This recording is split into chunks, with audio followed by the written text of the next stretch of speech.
پاکستان میں پہلے ہی energy crisis ہے، پھر بجلی بھی مہنگی ہے، تو ہمیں خوشی اس بات کی تھی کہ چلے حکومت میں اتنی انرجی تو ہے کہ کم از کم اپنے جو سیاسی مخالفین ہیں ان کو تو آپ ٹھیک ٹھاک رگڑا لگا ہی لیتے ہیں، لیکن پھر اب ایسا لگ رہا ہے کہ یہ جو آپ کی انرجی ہے اس کو آپ بیرون ملک لابنگ میں صرف کر رہی ہے حکومت۔ عقیل ملک صاحب، کیا واقعی پاکستان تحریک انصاف کی لابنگ آپ کی گورنمنٹ کے لیے اتنا بڑا مسئلہ یا تھریٹ بن گئی تھی کہ حکومت کو میدان میں آنا پڑا؟ بسم اللہ الرحمن الرحیم۔ پارس صاحب بہت بہت شکریہ۔ دیکھیں بالکل لابنگ تو چلتی رہتی ہے اور لابنگ لیگل ہے۔ امریکہ میں تو آپ کو پتہ ہے کہ لابنگ کا ایک سسٹم ہے، اور میں کچھ میری پریس کانفرنسز بھی آپ اٹھا کے دیکھ لیں کہ میں نے جب کہا کہ بوریوں کے منہ کھول دیے پاکستان تحریک انصاف نے، اور جس طرح کی لابنگ کی، اور یہ منظر یہاں پہ بات آ رہی ہے کہ $2 سے $3 ملین یہ ہر ماہ جو ہے وہاں پہ سرو کرتے ہیں۔ یہ پیسے کہاں سے آ رہے ہیں؟ آپ نے بوریوں کے منہ کہاں سے کھولے؟ قومی خزانے سے بھی پیسہ نہیں جانا چاہیے اس میں؟ دیکھیں پاکستان سب سے آگے ہے، پاکستان کی امیج سب سے آگے ہے، پاکستان کا انٹرسٹ سب سے آگے ہے، اور پاکستان ہم سب سے آگے ہے، اور اس لیے ہم چاہتے ہیں کہ پاکستان کا جہاں انٹرسٹ ہے، پاکستان کا جہاں دفاع ہے، اس کے لیے جو کچھ بھی کرنا پڑے ہم کریں گے۔ تو یہ جینٹری بیچ کی آمد جو ہے وہ اسی لابنگ کا حصہ تھی؟ دیکھیں میں سمجھتا ہوں کہ وزیر جو داخلہ ہیں ان کی جو حال میں امریکہ میں ایک وزٹ تھا، اس کے ثمرات انشاءاللہ عوام کو جلد نظر آنا شروع ہو جائیں گے۔ یہ وزیر داخلہ آپ ہی کی حکومت کے ہیں نا؟ جی بالکل، اوکے ٹھیک۔ یہ ہماری حکومت کے ہیں، نون لیگ کے نہیں ہیں، نون لیگ کے نہیں ہیں، اور وہ ان کی کوئی پارٹی افیلیشن نہیں ہے، وہ آزاد ہیں، لیکن میں سمجھتا ہوں کہ جو ان کے ایک اپنے ذاتی تعلقات بھی ہیں، انہوں نے جا کے لوگوں سے ملاقاتیں بھی کی، اور اس کے ثمرات جینٹری بیچ کی شکل میں آپ نے دیکھا کہ جو پاکستان میں آ کے سرمایہ کاری کرنا چاہتا ہے اسے ہمیں کیا انکار ہو سکتا ہے، یا ہم اس کو کیوں نہ ایکسیپٹ کریں؟ کہ انہوں نے پاکستان کے بارے میں سنا اور پھر انہوں نے یہ محسوس کیا یا سوچا کہ مجھے پاکستان میں جا کے سرمایہ کاری کرنی چاہیے؟ نہیں، میں سمجھتا ہوں کہ اس سے پہلے بھی وہ ایک پاکستان کا وزٹ کر چکے ہیں، اور اس کے علاوہ بھی دیگر غیر ملکی جو دیگر ممالک سے لوگ ہیں وہ آ کے پاکستان میں، کیونکہ پاکستان کی اکنامک فرنٹ پہ اگر بات کریں، ماحول جنرل اس کے حوالے سے بات کریں، اسٹیبلٹی کے حوالے سے بات کریں، تمام تر چیزوں پہ لوگ تو آ رہے ہیں، ہاں، لیکن لوگ تو انویسٹ کرنا چاہ رہے ہیں۔ وزیر داخلہ کو جا رہا ہے نا، اگر یہ کیا خیال ہے کہ آپ کے جو فارن منسٹر ہیں وہ یہ کام کرتے تو زیادہ اچھا ہوتا نا؟ وہ آلریڈی اکنامک ڈپلومیسی پہ کام کر رہے ہیں، کیا وہ UAE نہیں گئے، کیا وہ سعودی عربیہ نہیں گئے، کیا وہ اکنامک ڈپلومیسی پہ بھی کام ہو رہا ہے؟ اپارٹ فرام جنرل ڈپلومیسی فی الوقت ترجیحات میں سے جو سر فہرست ہے یا جو ٹاپ آف دی لسٹ ہے، چیف کر رہے ہیں نا اکنامک ڈپلومیسی کے اوپر تو کام، تو مطلب شاہدار صاحب بھی وہی لگے ہوئے ہیں۔ حکومت بالکل لگی ہوئی ہے اور اکنامک ڈپلومیسی پہ زور و شور سے کام ہو رہا ہے۔ تو یہ سرمایہ کاری میں اگر سیاست نہ ہو، سیاست سے یہ الگ ہو تو زیادہ اچھا نہیں ہے پھر؟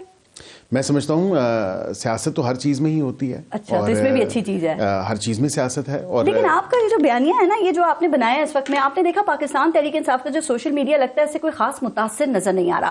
وہ کہہ رہے ہیں کہ جینٹری بیچ جو ہیں وہ ایک عام سے بزنس مین ہیں، 2 ان کی کمپنیاں ہیں، اور جو وزارت خارجہ ہے اس نے بھی یہ کہہ دیا ہے، تصدیق کی ہے کہ بھئی یہ ان کا نجی دورہ تھا، تو آپ فارن آفس نے تو آپ سمجھتے ہیں کہ یہ امریکہ اور پاکستان کی حکومتوں کے درمیان کوئی اہم کردار ادا کر سکیں گے، پل بن سکیں گے؟ بالکل، میں سمجھتا ہوں کہ ایک تو ہمارے سفارتی تعلقات ہیں، ان میں مزید جو ہے بہتری بھی ہوگی، مزید جو ہے ان کو فردر سولیڈیفائی بھی کیا جائے گا، اور اس کے ساتھ ساتھ سب سے جو امپورٹنٹ بات ہے، گرینل کی ٹویٹس تو آپ نے دیکھا کہ ایک ایک کر کے ڈیلیٹ ہو رہی ہیں، ایک رہ گئی ہے، ویسے ایک رہ گئی، وہ بھی آئندہ آنے چند دنوں میں انشاءاللہ آپ دیکھیں گی، آئندہ آنے والے دنوں میں وہ ٹویٹ بھی ڈیلیٹ ہو جائے گی۔ پکا یقین ہے؟ جب جینٹری بیچ صاحب نے کہا کہ ان کو ڈیپ فیک AI جنریٹڈ تصویریں، ویڈیوز دکھائی گئی، جب دکھایا گیا، کیا لگتا ہے کہ وہ جو جینٹری بیچ نے کہا تو صرف رچرڈ گرینل کو ہی اس سے بے وقوف بنایا گیا ہے، یا جو باقی امریکی کانگریس مین ہیں جنہوں نے خان صاحب کے حق میں ٹویٹس کی وہ بھی اتنے سادہ، اتنے سمپل تھے کہ وہ بھی بے وقوف بن گئے ہیں؟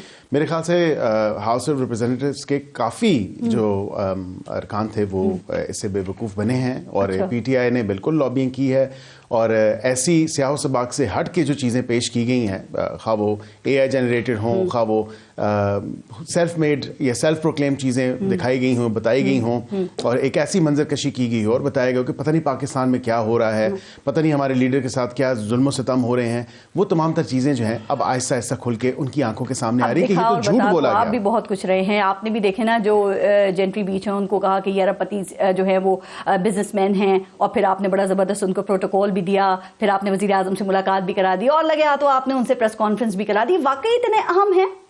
جی بالکل. مار اے لاگو جہاں پہ فلوریڈا میں آپ کو تو بالکل پتا ہوگا کہ وہاں پہ ایک تو ان کی فیملی کے آپس میں بہت زیادہ تعلقات ہیں, بہت کلوز ہیں بزنس کے حوالے سے بھی, تو ٹرمپ کے بیٹے سے بھی ہوں, بزنس تعلقات تو ہیں. وہاں پہ کھڑے ہو کے مار اے لاگو میں وہ پریس کانفرنس اگر کرتے ہیں تو that means something. Pakistan is open for business and we mean business. اور بالکل یہاں پہ جو بزنس مین آئیں گے ان کو بہت زیادہ عزت دی جائے گی, ان کی سیکیورٹی کے حوالے سے. اور سیاست بھی شامل ہو جائے تو آپ نے کہا وہ بھی سب میں ہوتی ہے, اچھی بات ہے. عقیل ملک صاحب, شہباز شریف صاحب وزیر اعظم جو ہے نا, پتہ ہے ان کی بڑی اچھی بات یہ ہے کہ آج کل جو بھی ان کا کریڈٹ ہوتا ہے کامیابی کا تو وہ آرمی چیف کو دے دیتے ہیں, اور جو بھی ناکامی کا کریڈٹ ہوتا ہے تو وہ اپنے مخالفین سیاسی جماعتوں کو دے دیتے ہیں. اب یہ جو مذاکرات کی ناکامی ہے وہ پاکستان تحریک انصاف کے کھاتے میں ڈال رہے ہیں.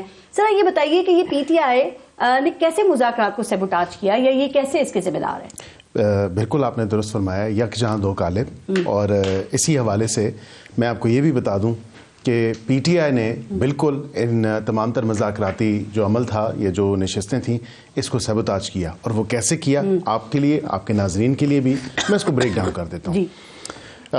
مذاکراتی عمل شروع ہوا, ان سے کہا گیا کہ آپ ان رائٹنگ ڈیمانڈز لے کے آئیں. 42 دن لگے, 42 دن بعد لے کے آئے, آن ریکارڈ لے آئے, ان رائٹنگ لے آئے. ٹھیک ہو گیا. اس کے بعد جب تیسری نشست ہوئی تو ڈیسائیڈ ہوا تھا, اور بقول ان کے, اب میں چاہوں گا کہ آپ جو اسپوکس پرسن ہیں صاحبزادہ صاحب, حامد رضا صاحب, ان کی بالکل آپ چلائیں. ان کی اپنی زبان سے یہ بات نکلی کہ 7 ورکنگ ڈیز, وہ 7 ورکنگ ڈیز پورے ہوتے تھے 27 تاریخ کو. اسپیکر اسمبلی نے رکھ دی 28 تاریخ, اور نوٹیفیکیشن بھی جاری کر دیا, اطلاعات بھی دے دی. یہ تمام تر معاملہ ہو گیا. اب یہاں پہ سبوتاج کس نے کیے اور کیسے کیے؟ یہاں پہ کسی مذاکراتی میز پہ بیٹھے ہیں, بات چیت سے تمام تر معاملہ حل ہوگا. اس سے پہلے ہمیں پریشرائز کرنے کے لیے انہوں نے کہا کہ ہم نے اب آپ کو ان رائٹنگ دے دیے, آپ اناؤنس کریں, بتائیں کہ آپ کمیشن بنائیں گے یا نہیں بنائیں گے. باوجود اس کے کہ میٹنگ کا ٹائم سیٹ ہو گیا, 7 ورکنگ ڈیز دونوں نے ڈیسائیڈ کر لیا کہ ہم 7 ورکنگ ڈیز کے بعد ملیں گے. یہاں پہ ایک بات, آخری بات میں آپ کو کرتا جاؤں, اس سے 3 سے 4 دن پہلے انہوں نے کہا ہم مذاکراتی عمل کا حصہ نہیں بنیں گے. یہاں پہ انہوں نے سیبوتاج کیا. اس کے بعد انہوں نے کہا ہم میٹنگ میں نہیں آئیں گے. یہاں پہ انہوں نے سیبوتاج کیا. اسی لیے وزیر اعظم شہباز شریف نے کہا 45 منٹ حکومتی کمیٹی بیٹھی رہی, نہیں آئے. انہوں نے یہاں پہ سبوتاج کیا. انہوں نے اس سے پہلے منع کیا تھا کہ ہم نہیں آئیں گے. سر مجھے یہ بتائیے کہ شہباز شریف صاحب نے کہا نا کہ مذاکرات سے بھاگ گئے ہیں, اب پی ٹی آئی کا موقف ہے اس کا جواب دیجیے گا. وہ یہ کہتے ہیں کہ ان مذاکرات کے لیے کوئی سازگار ماحول بھی بنایا جاتا ہے جو نہیں بنایا گیا. اس میں وہ یہ کہہ رہے ہیں کہ پہلے یہ ڈیسائیڈ ہوا تھا کہ جی بیان بازی نہیں کی جائے گی, لیکن آپ کے یہاں رانا ثناء اللہ صاحب اور خواجہ آصف کا آپ کو پتا ہے وہ کہاں پیچھے رہتے ہیں. پھر مذاکراتی کمیٹی جو ہے پاکستان تحریک انصاف کی, ان کے کچھ اراکین کو گرفتار کرنے کی کوشش ہوئی, گھر پہ چھاپے مارے گئے. یہ سازگار ماحول آپ نے ان کو مہیا کیا تھا ڈائیلاگس کے لیے. پھر آپ نے وعدہ کیا کہ ہم عمران خان سے ملاقات کرائیں گے. آپ نے مذاکراتی کمیٹی کی ملاقات اڈیالہ جرم خان صاحب سے کیوں نہیں کرائی؟ یا آپ کے بس کی بات ہی نہیں تھی؟ میں تمام تر آپ کی جو باتیں ہیں ان کا ایک ایک کر کے جواب دیتا ہوں. سب سے پہلے ملاقات کی بات, بالکل 4-5 دن ڈیلے ضرور ہوا. اس کے بعد ملاقات ہوئی, اتوار والے دن ہوئی, سازگار ماحول میں ہوئی کہ وہاں پہ نہ کوئی پبلک سے کوئی جا سکے. ایک ملاقات کی بات تھی, تسلسل سے ملاقاتوں کی بات نہیں, تسلسل سے ملاقاتوں کی بات نہیں. آپ نے ہر میٹنگ کے بعد اعلامیوں میں لکھا کہ ملاقات کریں گے اور آپ نے نہیں کرائی. نہیں, بالکل آخری جو ملاقات انہوں نے فرمائش کی, جو فرمائشی پروگرام تھا, وہ ملاقات نہیں ہو سکی. لیکن سیکنڈ لاسٹ ملاقات تھی, صرف ایک ملاقات ہوئی نا, ملاقاتیں 2 ہوئیں. اور یہ روز جا کے وہاں پہ متواتر طور پہ ان کے وکلاء بھی جو مذاکراتی کمیٹی کے ممبر تھے وہ تمام تر جا کے ملتے تھے. اور ایک چیز, کمیٹی کی ملاقات الگ ہے اور وکلا کی ملاقات الگ ہے, اس کو آپ نے ساتھ کاؤنٹ نہیں کرنا. بیرسٹر گوہر نے جا کے تمام تر باتیں وہاں سے ڈسکس کی, تمام تر معاملہ کیا. سازگار ماحول کی آپ بات کرتی ہیں, سازگار ماحول کیا یہ ہوتا ہے کہ وزیر اعظم کو آپ اڑدلی کہیں؟ سازگار ماحول کیا یہ ہوتا ہے کہ آپ دوبارہ سے جو ہے اس کو فالس فلیگ آپریشن کہیں؟ ایک طرف تو ہمیں کہا جاتا ہے کہ اس پہ کمیشن بنائیں, دوسری طرف ریٹریٹ کیا جاتا ہے اور پھر کہا جاتا ہے جو الزامات حکومت پہ لگائے جاتے ہیں, جو الزامات اسٹیبلشمنٹ پہ لگائے جاتے ہیں, کیا یہ سازگار ماحول ہوتا ہے؟ اب مذاکرات مکمل طور پہ ختم یا اب بھی چانس ہے؟ چونکہ 8 فروری کو انہوں نے احتجاج کی کال دے دی ہے, جلسہ کریں گے وہ مینار پاکستان پہ. پی ٹی آئی بالکل کریں. مذاکرات ختم, مذاکرات دیکھیں, مذاکرات فی الوقت ختم ہیں, لیکن ایک بات ضرور ہے کہ ہم نے اپنی جمہوری رویوں کو قائم دائم رکھتے ہوئے, جمہوری سوچ کو قائم دائم رکھتے ہوئے, اسی کو آگے لے کے چلتے ہوئے وزیر اعظم پاکستان نے دوبارہ ان کو آفر کی کہ واحد حل پہلے کا مذاکرات ہی ہے. کہ دوبارہ آ جاؤ مذاکرات. بھاگنے کا دوسرا بہتر لفظ میں بتا دیتا ہوں. میں نے تو سب سے پہلے کہہ دیا تھا کہ پی ٹی آئی والے راہ فرار اختیار کر گئے ہیں. بھاگنا، راہ فرار اختیار کرنا ایک ہی چیز ہے. آپ نے کہا جلسہ کر لے، آپ ان کو اجازت دیں گے چونکہ وہ مینار پاکستان پہ جلسہ کرنا چاہتے ہیں؟ سر وہاں بھی آپ ہی کی حکومت ہے نا، تو کیا ہمیں امید ہے کہ نہیں دیں گے؟ نہیں، پنجاب حکومت دیکھے گی کہ سیکیورٹی کے حوالے سے وہاں کے شہریوں کی زندگی جو ہے، قذافی اسٹیڈیم لاہور میں اس دن میچ ہے انٹرنیشنل، شہریوں کی جو زندگی ہے اس کو مفلوج کیے بغیر اگر یہ کسی قاعدے قانون میں رہتے ہوئے اس پہرائے میں اگر یہ اپنا احتجاج کرنا چاہتے ہیں، احتجاج انتشار نہیں، احتجاج اگر کرنا چاہتے ہیں تو پھر وہ اجازت کے لیے انہوں نے اپلائی کر دی ہے. چلے میں ذرا پوچھ لیتی ہوں ابھی زرگا صاحب سے کہ کیوں وہ 8 فروری کو جلسہ کرنا چاہتے ہیں مینار پاکستان پہ؟